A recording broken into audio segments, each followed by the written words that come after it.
And that has really helped me a lot, just to not have, the post-it here and the notes there.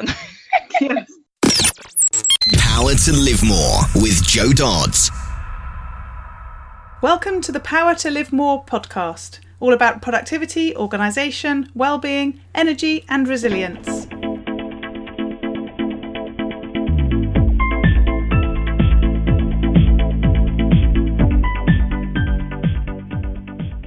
I'm Jo Dodds, and I started this show to enable interesting people to share their stories about how they use their power to live more, and by that I mean to do the stuff that they want to do more than the stuff that they need to or should do. It's about creating a life for yourself where you have the energy, health and space to be happy and fulfilled, spending your time as you'd like, whether that be at work, home or somewhere else entirely. That's your choice. Hello, my name is Ellie Jodd and I'm co-presenter. And today Jo is interviewing Vibeke Foss, Gorgeous Geek. Vibeke and Jo met via LinkedIn when Vibeke got in touch to connect up and said that she doesn't really listen to podcasts other than us. Well, what could we do? Once we found out what Vibeke does, we had to get her on the show. Vibeke Foss is the founder of Gorgeous Geek, web design and online business consulting. She builds professional websites for female coaches and entrepreneurs, guiding them on how to create websites, content and strategies that convert visitors into clients. She also supports female entrepreneurs with free techie tips and business inspiration in her online community, Biz Ladies. Back to the studio. Today I'm interviewing Vibeke Foss of Gorgeous Geek. Did I pronounce it right? Yes, that was perfect. Well, I did have a Norwegian au pair when I was young, so maybe something happened. Oh, well, that's why I picked up the good pronunciation. You did very well on the first try, which is more than most people. Apart from, that isn't true, because my mum used to call her Asa, and I think is it Orza, that name? A-A-S-E? Orza, yeah. Orza, yeah. So, yeah, that's a complicated one. Yeah, exactly. I won't complain anymore. So lovely to have you on the show. And actually, you've come about because we interviewed... I've just completely forgotten her name again. Georgia, who was on the show a few probably months ago now, and so you started listening as a result, and then you contacted me to say that you enjoyed the show, and I invited you on. And so if anyone's listening who wants to come on the show, that's a good thing to do. Get in touch and you might find yourself on it. So yeah, great to have you here. No, thanks for having me. It was a really nice surprise to hear that you would consider interviewing me. So I was like, oh yeah. Lovely. So start by telling us what you do, or a bit about you, what you do, and where you do it, because it's not actually in Norway, is it? No, it's not in Norway. It's been a while since I lived in Norway. I am now in Barcelona in Spain, and been living in quite a few countries before that, but here it's where I plan to stay. I came here with the intention of staying and stop changing countries. So the last 4 years I've been running my own business online, and the last 3 I have been doing web design and online business consulting, mostly for female coaches and entrepreneurs, to have my niche, as is the first thing I always ask my clients to as well, decide on a niche. Yes, and you have to do what you're telling your clients. Yes. So I'm helping them to build their websites.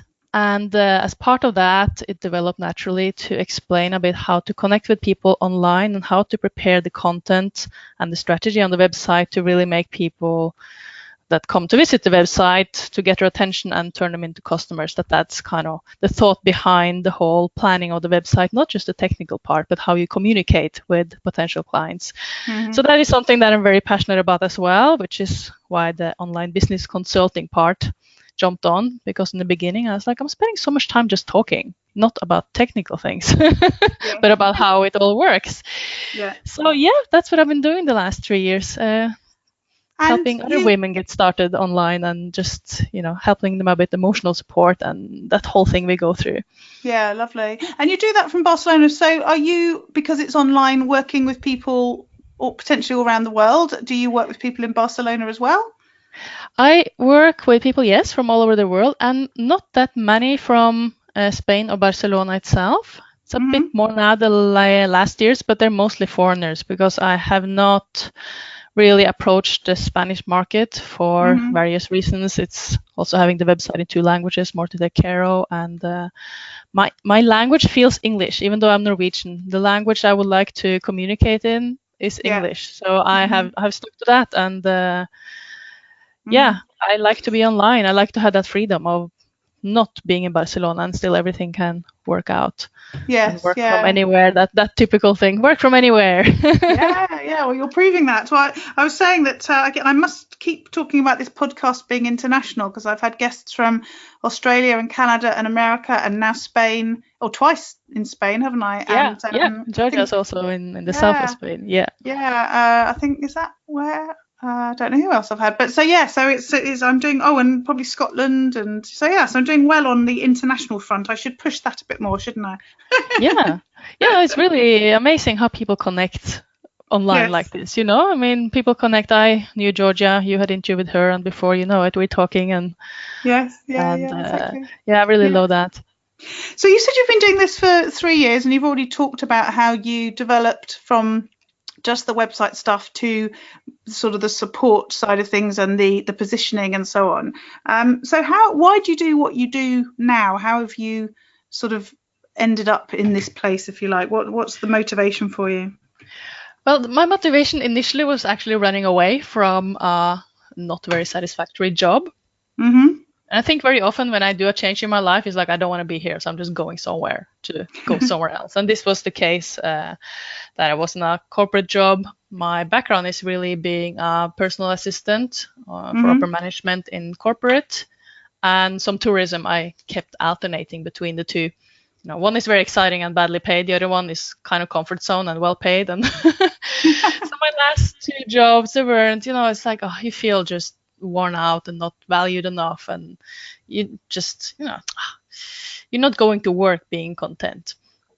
So the last job, it was a really strange situation, and I thought, I don't even want to apply for a new job, and maybe this will happen again. I just don't have the energy, and I decided to try to do something on my own, which initially was being an administrative consultant or virtual assistant, as some people will call it as well, because that's what I knew what to do. I knew how to manage things. I'm very organized. I like to make things efficient. So that first year was basically just trying to figure out how to do that as a business and doing all the mistakes that everyone does, like procrastinating, fiddling around with my website, which for me was a good thing, because I spent so much time doing my website that the clients I did have, that I did manage to attract with my little beginner skills, they started to ask me to help them with their websites. And that naturally just grew, that more and more people asked me for that instead of all the admin support. I mean, I love to do admin support. I'm good at it, but I enjoy more doing the websites. So eventually I had a friend who wanted to be a business coach. So we did a little like exchange of services, so to speak. So she was using me as a guinea pig practice client, and I made her website. And she got me quite on that track, like, what do you want to do if you could really choose and not worry about money and what's there? And said, I would love to do website all the time. And she kind of managed to push me to just take that choice, like, just do it. And I was like, oh my God, can I really do something that is so enjoyable full time? We're so used to in the employee mindset and how we grow up, maybe more in Northern Europe than other places, that everything has to be hard, you have to work hard for things, and the reward comes at the weekend. Yes. So it was a bit like, oh, I'm kind of allowed to do this. I can, so I did it. I just like, okay, I'm going for it. I learned everything I had to learn. Not just about making it pretty on the front end. It's all about having a safe website that doesn't disappear from one day to another or starts to look weird or get hacked and spammed, and there's so much stuff out there. So this was the part I was like, okay, if I'm going to do this, I'm going to learn it properly. So I took the courses I need to take. But the strength I realized after a while is what people need from me. Of course, it's the technical part, but what they need is someone they can communicate with, that I can explain these technical things in a language they understand, and have that female vibe that we have. It's like we get each other. Women get each other very often. If we have a good connection, that's what's important when people work together. Yes. And no one asked me about my curriculum and my background and everything. Everyone's just like, I feel comfortable with you. and we go ahead. And this is what happens with my clients online as well. Just Yeah. like you probably do as well. You attract people because they like the vibe and they like you, and they're like, yeah, let's work together. Yes. Yeah. Don't worry about you having 2 diplomas or 5 diplomas, really. No, exactly. So, given you work from home and given you work online, and that's sort of always available, and given you have international clients, so I guess time zones can play a part as well. How do you prioritize what you're doing in your work and in your life as well? How do you keep that sort of integration going well? From the beginning, actually, I got some very good advice that I managed to stick to. It's really to manage the expectations of the client, so how available you are and when. Because being a personal assistant, sometimes the jobs require you to be available even out of office hours or work late when it suits the boss. So I thought, no. So when I was reading online about boundaries and everything, although it's been up and down, but I always try to stick to I'm not available on weekends for clients. I might work on weekends still, but it's my out of office is there. That's why I love and if I work for someone, I know that it's exceptional because maybe it's a website launch, and yes, I will work on that day. Yeah. And I try to keep my Mondays doing my admin stuff, prepare for the week, do the marketing, the invoicing, so that in one way I kind of have 3 days that I'm not getting bombarded by emails and messages on Facebook basically, and trying also to channel people not to write everywhere, but to keep it to email, because like people write on Facebook, some people manage to get hold of my private number, and then there's WhatsApps, and they're like on Skype, and I'm like, guys, girls, like, can we all just write an email? So it's all yeah. So do you have particular working hours? Do you have a way of sort of closing off the work to enable you to do other things? Do you have an office door that you close? How does that work? I haven't been good at that until this year, when I really realized I have to make that difference. I had periods when I'm quite good that I'm thinking, okay, I'm going to finish working by 7 or 8, but it usually doesn't work. So this year I have much more volume, and I had to discipline myself as well. So I work now, I sign up for a co-working, so I'm there in the morning for 6 hours, and it's the work ambience. So I work then, and trying to keep my phone calls and anything that is interacting with people to the afternoon, because in the morning I like to do my coding and make the websites pretty, and that's work that I need to do without being interrupted all the time. It's interesting. I think you're possibly the first person who's been on who works in a co-working space. Tell us more about that, how that works. Well, I was resisting. For 3 years I worked from cafes, but even that, it's going into a bit holiday mode during business hours. So I, we have a lot here in Barcelona, and I think worldwide co-working spaces are growing so much because there are more entrepreneurs and more freelancers. Yeah. And eventually working from home, most of us have that pajama problem, that we work in our pajamas until at least 5 in the afternoon. And if I have a sign in my office that says everything's better in pajamas, everything looks better in pajamas. Maybe not if you're in a co-working space. Well, it works for a while. Maybe they'll have a PJ like co-working space. That would be cool. Because it's, you get a bit lazy about if you're not going to see anyone that day, but you also go a bit crazy in your head if you spend too much time on your own. And that's an experience most freelancers share. I also have a meetup here in Barcelona for freelancers, and we meet in a cafe to work twice a week. So that's something I did for quite a few years. Well, it still runs, but a little bit without me. Yeah. But the co-working space is just people like me and people who are working on their own. It's a place to feel that it's like being at work, but the boss is not there, so it's quite enjoyable. You have proper tables and chairs, and you have a community, you have activities going on. I miss kind of the feeling of having colleagues, have a bit of teamwork. It can get quite lonely when you work really, really on your own. Yeah. So it does help on that, and there's a co-working space for each kind of person. I tried another one where everyone was very silent. That was not what I was looking for. So that's interesting. Then it's about finding the one that suits you, because I guess that's the thing. You have a choice. So as the customer, you're going to choose the one that works for you the best. Otherwise, why would you bother? Yeah. Now, some people need just the structure, and the first one I went to was full of architects and people doing translations, and they just wanted silence. They didn't interact even in the breaks. everyone seemed very introverted, and I'm like, I'm kind of introvert, but I mean, not that much. Like, I talk to people. And after a month, I was like, I can't do this. At least at home, I had music and I had my budgie at that time, so I chat with my budgie. But there, I felt I couldn't say a beep. And where I'm now, it's cool. It's much bigger. They have lots of stuff, and you can talk if you want to talk with people. If you don't want, that's okay. Yes. Some places are overly social. People say like, I can't get work done because everyone's so interactive all the time. So it is what you say. You have to find what suits you and your working style and what you're looking for, really.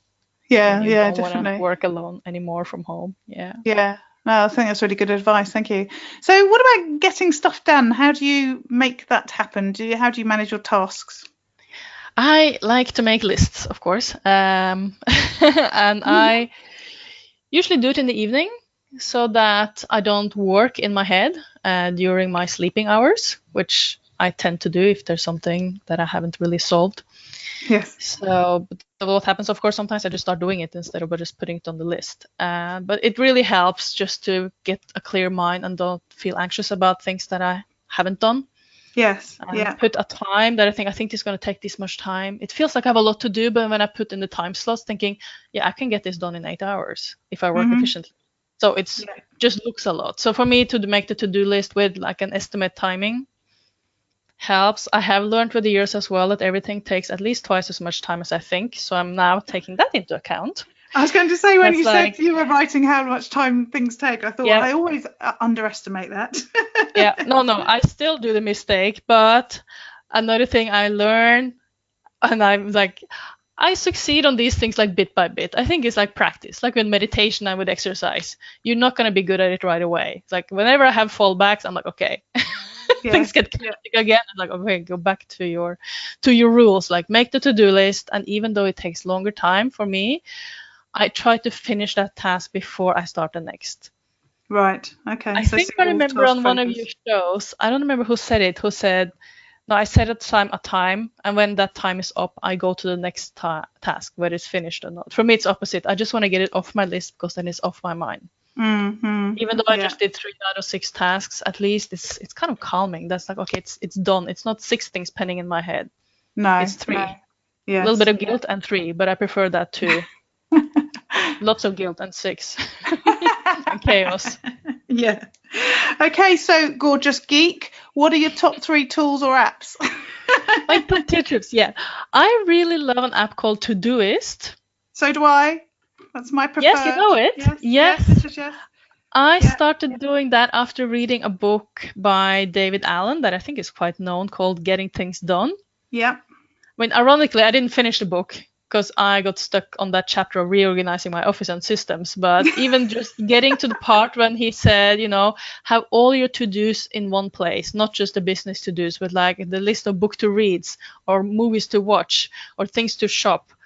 Yeah. So now, the phone, I always have it with me. It's not, I don't really live a lifestyle where I leave the phone at home very often. So it's a place I just put in whatever comes to my mind. If it's blog ideas, if it's just random things, it's like always goes into that. And that has really helped me a lot, just to not have, the post-it here and the notes there. Yes. Yeah. It's funny. I often talk to people. I'm in a choir, so I have sort of quite a lot of older people that I talk to, and they'll say, "Can you do blah blah?" And I go, "Yes, okay." And I grab my phone and I just chuck it into Todoist. And I can see them looking at me like, "Oh, you never put your phone down. What are you doing? You texting someone?" And I was thinking, this is how things get done. Yeah, exactly. Well, sometimes I tell people as well, like sending an email to myself also works, depending, what it is. Yeah. It's really urgent, an email to self. So I tell like, okay, like I'm not ignoring you. I'm putting in it's like I'm thinking about you, not looking at you, but I'm adding you to my list of things that actually will get done. Not just say I'm going to do it, but getting it done. Yeah, so I can relate to that. Yes, yeah. Lovely. So Todoist, a tick from me. The next one is Toggle. It's a time tracker. Oh, okay. I have heard of it. I haven't used it. Tell us more. It's... I tried to use it for like 2 years, and I never really did it properly until... especially the last year and this year, the volume of work has increased, and it's like, okay, where does my time go? I think I do a lot, but then I don't. So I did track for a few days, and I managed, and I realized that I spend a much more time on social media, of course, than I thought I did. It's all the moments I just pop in, just reply to a comment, blah, blah, blah. And I thought I had worked really hard one day and realized I only had actually worked 4 real hours of real work, like for clients. And I was like, okay, this can't be that I think I worked a full day, but it was only 4 hours. On the other hand, I was thinking maybe in the office where we never track the time, maybe I only worked 2 hours, but no one noticed that because you sit in the chair for 8. So after that, it was like a wake-up call thinking, okay, I really have to track now how much time I spend on everything, how much time on social media, how much time on the admin, how much time on each part of the project, so the website and getting my stuff together. So now this year, I managed to really just click it for everything. Even when I take a break, I just track the whole thing. The whole thing is, of course, now to analyze a bit the data. I haven't gotten that far, but it keeps me a bit more disciplined. Well, I see sometimes like, why did I spend 7 hours on today? And you look through the list and you're like, oh, that wasn't good. I was like, okay, that was fine. But sometimes it's like, hang on, how did Facebook ended up being 1.5 hours when I thought I was there for 20 minutes? Yeah. I read an article this week from a woman who said for the last 3 years, she's been tracking her time every day, and just that, she says, has made her massively productive, exactly for the reasons you said. So without doing a lot of analysis, she's found things like she realized she always thought she didn't have time to read, but then she realized she was spending an hour a day reading, but she was reading like rubbish, like a newspaper or a magazine or whatever. And so once she realized she was doing that, she used the hour to read a proper book. And things like she started going to the gym 1 more time a week because she didn't think she could go 4 times a week, but she found some pockets of time once she started tracking it. So it's interesting you should say that. Perhaps I should give it a go. I think it sounds really, really impactful, even if you don't, as you say, analyze it, even if you just have the discipline of doing it. Yeah, it does help. I mean, I don't do a big analysis, but I do look through the day when I maybe have felt that I've been wasting some time, or I think, okay, how am I doing? Because I think I've been really productive, to see, is it true what I feel? Yes. And sometimes yes, sometimes not. But it's really just looking at the day and thinking, I've been working for 7 hours, so I track my time for 7 hours. Mm-hmm. What happened really in those 7 hours? Yeah. It's like, it's just keeping an eye on yourself. I mean, you're trying to be your own boss all the time. And sometimes even the boss is flaky. So it's good to have some apps to help you out there. Exactly. Like, you're not getting away with this. No, exactly. And is there another one? There is a last one. I like a tool called Soho Invoicing. That really helped me save a lot of time and also a bit of agony of invoicing. I mean, it's easy just to put everything in there. In the beginning, of course, I numbered my invoices myself, and sometimes I just got it wrong. So I have a couple of invoices with the same number. Then I got some trouble with my accountant is like, there's a gap here. Like, where are these invoice numbers? And I was like, well, I just did some correction. It was a mess. So having this system, at least the numbers get in the order automatically. I don't need to think about it. The VAT here in Spain, we have to add VAT, and then we have to subtract also the income tax, which is like a minus, and a lot of systems can't do that. Yeah. And also it can charge automatically. I do website maintenance for some of my clients that the web design is finished and it's just maintaining it healthy. It's like a little baby, it needs pampering after even launch. Mm-hmm. And that's easy because it charges them automatically every month. It sends the bill every month, and I don't need to do anything. It just goes on its own, and I need to create the invoices, of course, but it's just, I had an Excel before, and it's like all the back and forth and putting it in and checking it and then doing the PDF. And I was like, oh God, this one, they can pay online, my clients. And also when they don't pay, I always feel that it's uncomfortable to ask clients or to remind them to pay the invoice, because we work together very closely. And it's a sensation of friendship with many of my clients, because it's a big project with something that's very important to them for a long time. And it's like, I don't want to talk about invoices and forgotten invoices. I do it, but it's never comfortable. And then that ends up on me not reminding them, but the system does this automatically. Yes. Yeah, no, that sounds good. So I like that too, that it's kind of delegating it to the machine to tell my clients like, hey, it's been overdue for so and so many days. And but they know it's an automatic reminder.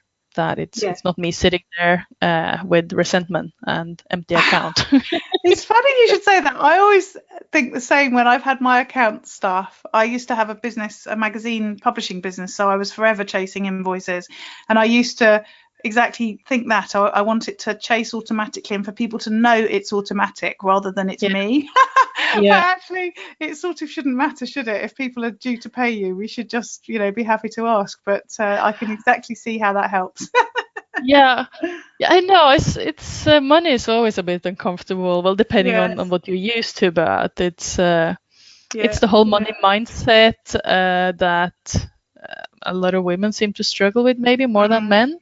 Yes, maybe so. Yeah. One way I had, also my process of that, of really charging what I need to charge and not to be scared to tell people like you need to pay this and that and whenever there's extra things. So it's the small tools that just takes off, I mean, practically, but also kind of the emotional part. It's like, I don't need to, I mean, that can be something on the side, like as if you have an assistant doing the things, so chasing up contracts and things that needs to be signed and paid, so that you can really work on the connection you have with the client. Because that's the thing, I don't want the connection I have with the client to kind of be muddled up with having to talk about what maybe is uncomfortable or not. You never know why the client didn't pay. Sometimes it's just they forget it most of the time, but sometimes maybe they have economical problems and you just like, we don't want to necessarily know.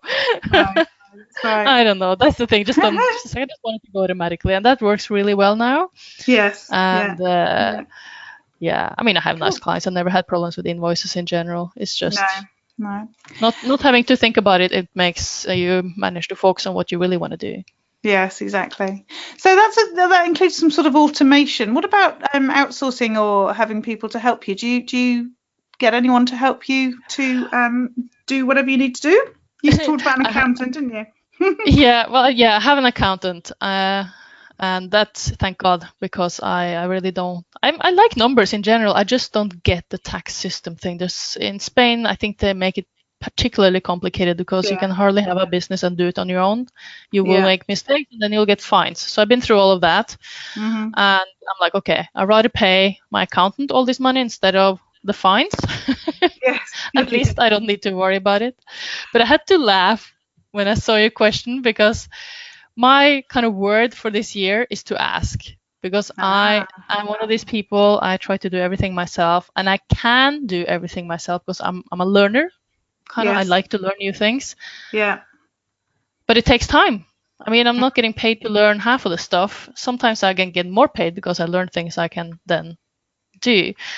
But this year, I really want to ask for help, like delegate more. I have some programmers and graphic designers that help me out. But this is something I need to grow, to have a little pool of people that I know that, okay, when I get much more, I have to be ready and not start to look for people when the volume gets up. I have to have the people ready so that I don't do like a screening process of people, because I find it hard to delegate, mostly because I want everyone to do it as well as I do and the way I do it. That's not easy. I want a high standard. I want the communication to go well, and I'm a bit hesitant there. So thinking, good that you asked that question, because it's really something I want to learn this year, is to delegate and trust people and work with people that you can have a relationship with over time and kind of collaborate with. I just did another podcast interview before coming on to speak to you, and Gary was saying exactly that it's good to do it, but it's really hard to let go, and it's the thing about wanting people to do it exactly as you would normally do it, and that's sort of the hurdle we have to get over, isn't it? That once we've let go and actually benefited from getting other people involved and realised that they can help us to provide a better service all round, that actually it makes it a lot easier to do. And a lot easier to ask. True. Because I delegated a few things this year, like practicing with small things, and it's so nice. And sometimes they do it better than I would have done. So I was like, oh, good. This is good for my my anxiety. And I think starting small and, as you say, seeing the benefit and then expanding from there is definitely helpful. Exactly, just to feel that there are things that people actually do better than me. Yeah. And that's nice to know. Yeah. It's nice, so yeah. you said that's good for your health. So that was a very good segue into the next section. Well done. So tell us about how you keep yourself healthy for your business. Yes, one thing I really enjoyed after being freelance, having my own business, is the freedom to really listen to what my body needs. Yeah. And for me, it's just like if I need to sleep 8 hours, I sleep 8 hours. I might work late some evenings because I get into a good workflow. So I'll spend that time thinking if I'm in a good workflow, I'm not going to stop because I have to wake up early. I'd rather take advantage of that good moment when you feel like, yeah, this is, everything's just working out. And then sleep out in the morning and eat when I'm hungry and have a nap when I need to sleep. And for me, that's like, wow, that makes me my whole body feel so much better. And I realized as well after a year, even like in the beginning, you always have kind of the anxiety about money and is it going to be enough money? And I remember after the first year, I was thinking, okay, I have another kind of problem than I had when I worked. But when I used to work, I would wake up in the morning, sometimes with this sensation of a bit of dread. No, you don't want to wake up. You don't want to go to work, but you have to. Yeah. And I woke up some mornings and I think like, I haven't had that feeling for ages. And it was so strange because it was such a part of just how things are. To go to work and not necessarily either just not having slept enough or having some things you need to do with or people you need to deal with during the day that's just like, I don't want to. Like someone says like, oh, please don't make me adult today, and you just have to. I love that quote. So for me, it's been a really great, I just feel it's like that's what I need. I need to give my body what it needs. And at the same time, I got a bit into vacation mode.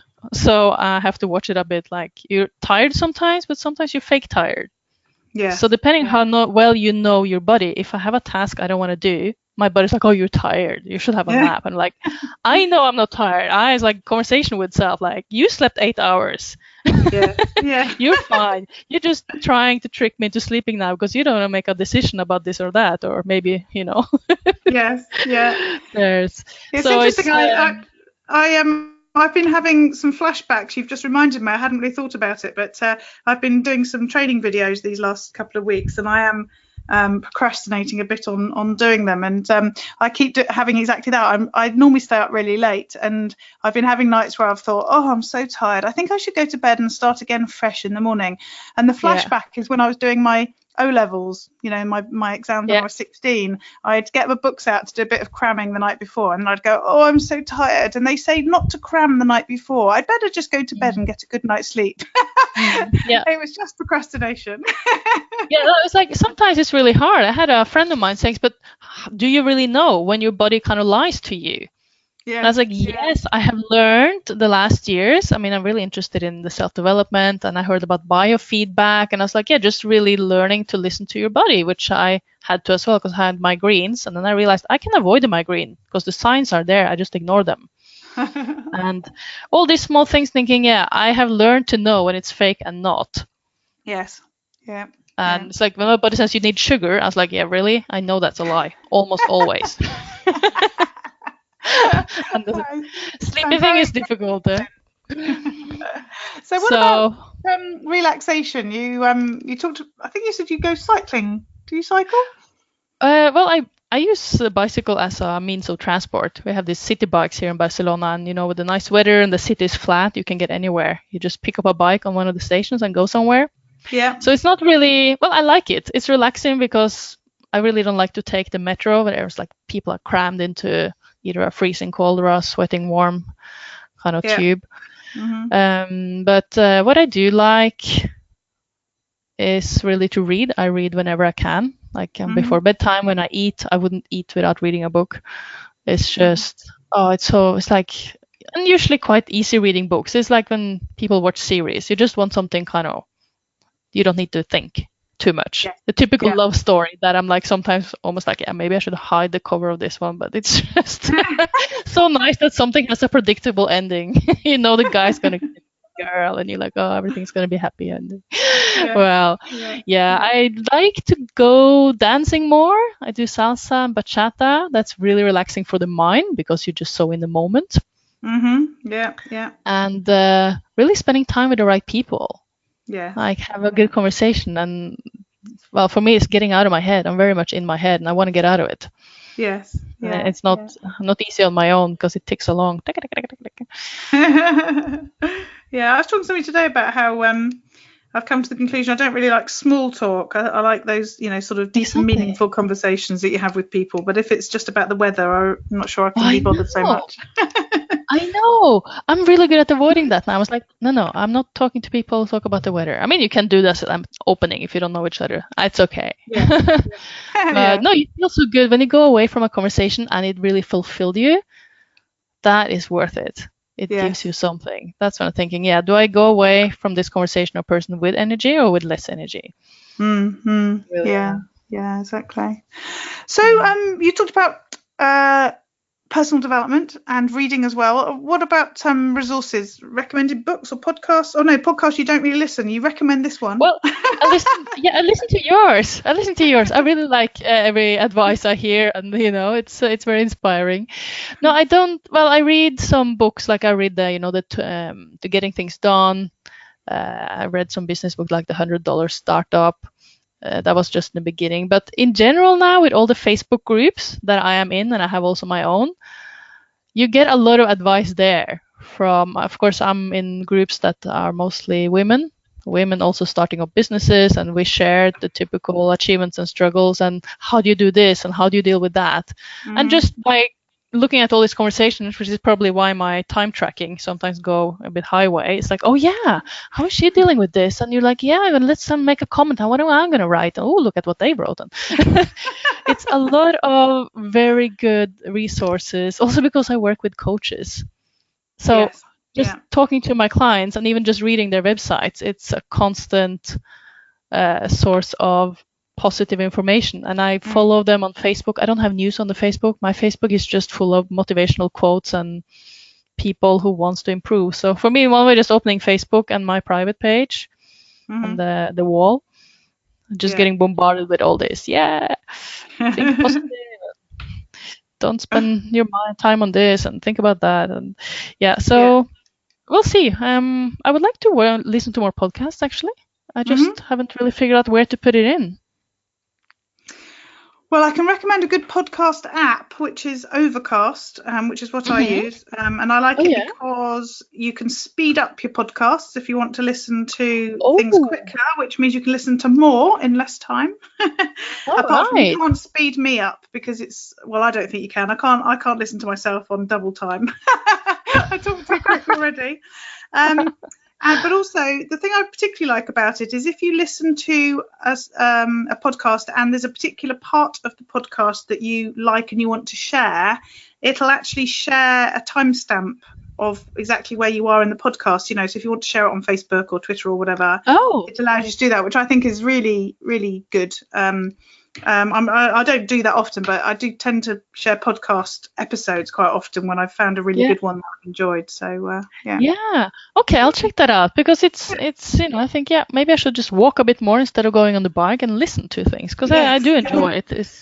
Well, I guess it's go back to that work-life balance. Just find a place where it's natural to have it. And, So what about routines and rituals? Do you have any that you particularly do and follow to get stuff done or to feel good about yourself or whatever?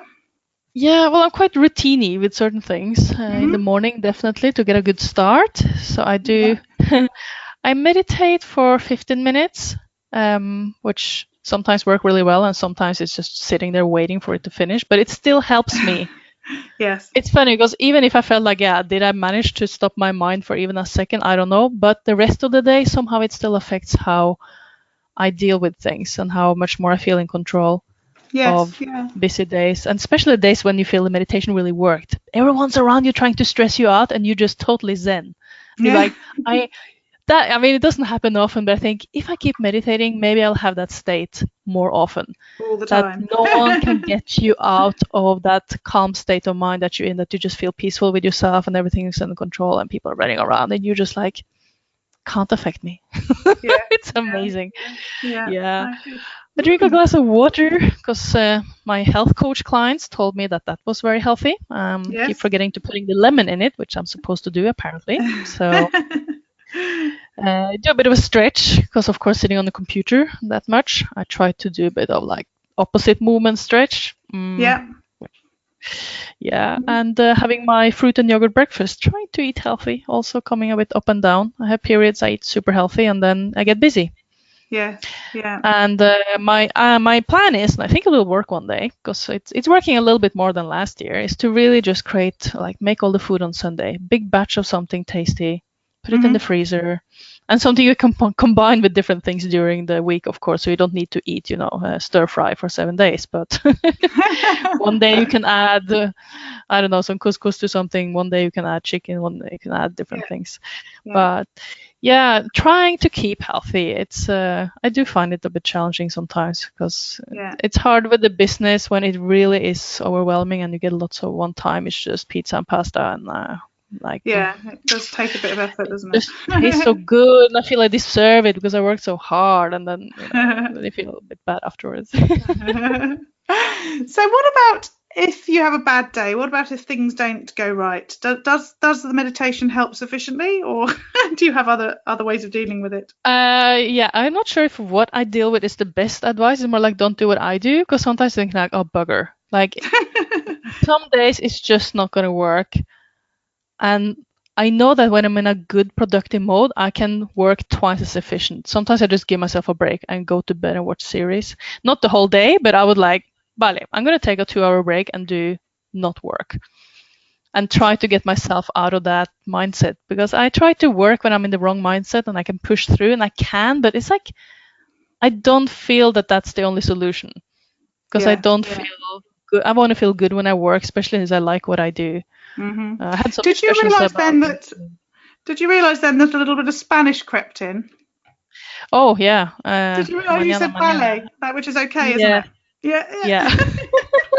Vale. Yes, that's true. It took me actually a while to understand why they don't just say okay like the rest of the world. They say ballet.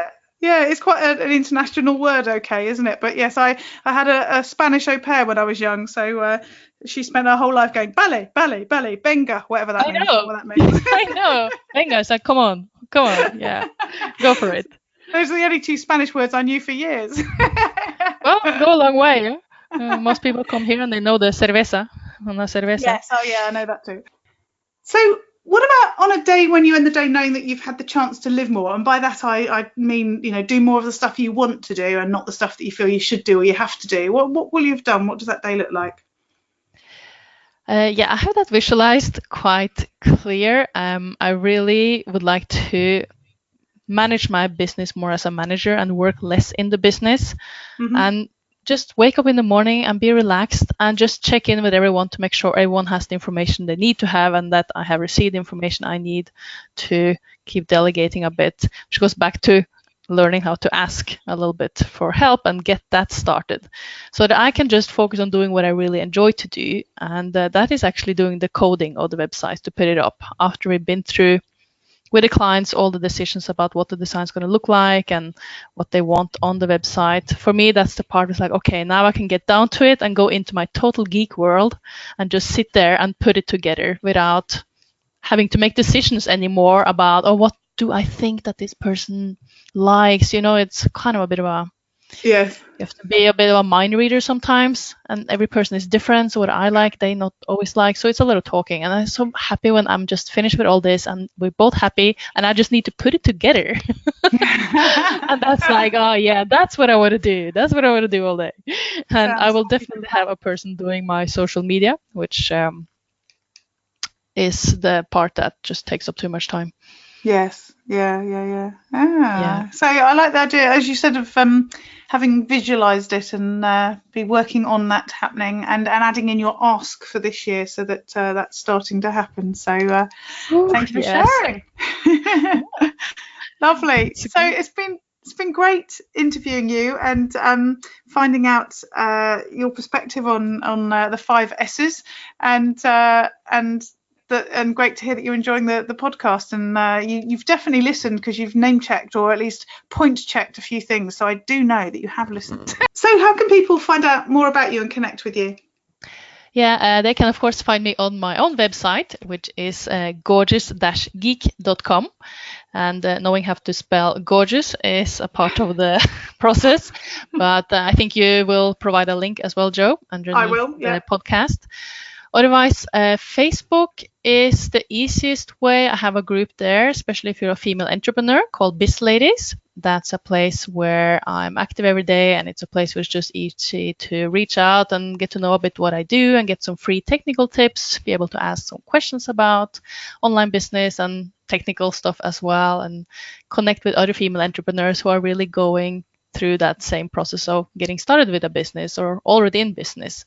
So otherwise, I'm on the social media platforms, basically all of them by now, but you find links to that on my website. The Biz Ladies group is really where it's easier to have a more personal connection with me and just see what's going on. So video challenges and so we do this. And so the direct link to that, or the easiest way to find that? Yes, I think, let's see, it's facebook.com/groups-Biz Ladies. Yes, lovely. That's what it is. Cool. I could never remember what my group is. No, at least you could change the name from that numbered thing we had before. Yeah, exactly. Lovely. Thank you so much for joining me. I've really enjoyed it. Me too. Thank you so much for having me. I appreciate it. It's been fun. Thank you. All this information is available in the show notes. If you go to the link powertolivemore.com/ in this case 70, then you'll be able to get to this week's show notes.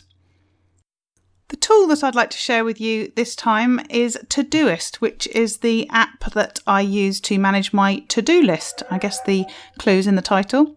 There's lots of to-do list apps and platforms, and it took me a while to find one that works for me. And I can say I've finally stopped swapping around. I used to every so often change to a new task management platform, really as a way of wasting time, I think, and procrastinating on actually doing the tasks that were on the list. But I've used Todoist for a long time now, and I really like it because it lets you create projects and sub-projects to be able to file and organise your tasks. But then you can also use tags, which means that you can then further filter those tasks and create different views.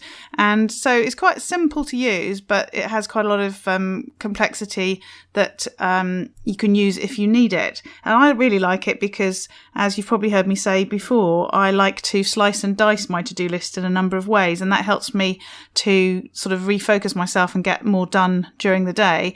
And so I have tags that relate to sort of the context of where I am at certain times, as well as timing. So I have tags around things like phone and laptop and iPad, online and offline, and desk and phone calls and things like that. But then I also have filters relating to priorities and also to the amount of time I need to allocate to particular tasks. So through the day, I just look at different views of my list, and that sort of helps to keep me motivated to complete it, rather than just looking at one big long list that just seems overwhelming.